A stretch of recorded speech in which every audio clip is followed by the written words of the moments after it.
Здравейте и добре дошли в моят канал Вкусовете на деня. Ако обичате печени крилца на фурна, то вие сте попаднали на точното място. Днес ще ви покажа колко е лесно да си ги приготвите вкъщи. Необходими са ни следните продукти. Около 1 кг пилешки крилца. Аз предварително ги измих и ги изчистих. Зелен лук, чесън, горчица, мед, соев сос и малко мазнина. Ако все още не сте се абонирали за нашия канал, може да го направите и също така да натиснете върху камбанката, за да получавате известия всеки път, когато имаме нова рецепта. А сега да преминем към готвенето. Първо, разбира се, ще започнем с приготвянето на маринадата. Вземам лука и трябва да го нарежа на ситно.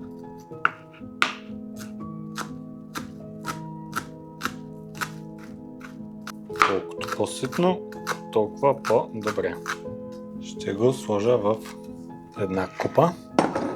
Към лука ще прибавя и една скелитка чесън. Смачквам го. Следващата стъпка е да сложа 3 супени лъжици мед. Ще добавя около 30 мл соев сос и долу-горе същото количество олио. Накрая, за финал, ще сложа и една лъжичка горчица. Разбира се, нека не забравяме и солта. Объркваме всичко до получаване на хомогенна смес.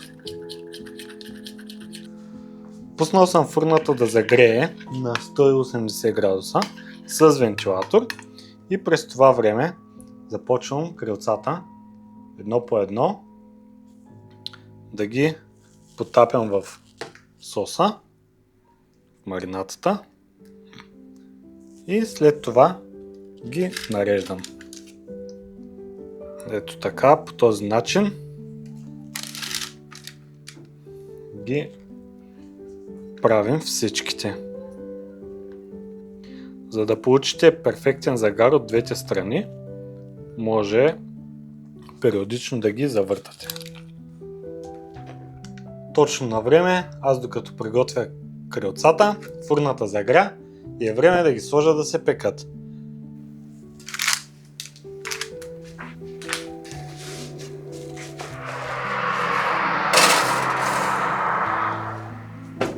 Крилцата вече започнаха да се запичат. Искам да видите. За жалост няма как да усетите аромата през камерата, но наистина ухаят страхотно. Ето ги пилешките крилца. Готови да ги обърна, за да се изпекат и от долната страна. Много приятен аромат. От меда, горчицата, всички съставки са се смесили и ги връщам обратно в фурната. Пилешките крилца са вече готови и сега само ще изчакам 2-3 минутки да изстинат малко преди да ги опитам.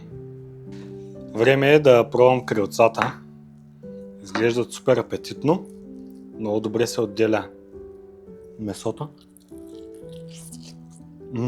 и са мега вкусни. Препоръчвам ви да направите тази рецепта. Все още са малко парещи, обаче наистина са много вкусни. С една салатка и вечерята е трепач. Ако тази рецепта ви е харесала, абонирайте се за нашия канал, споделете я с приятели, коментирайте отдолу как се е получило при вас и не забравяйте да натиснете камбанката. Чао!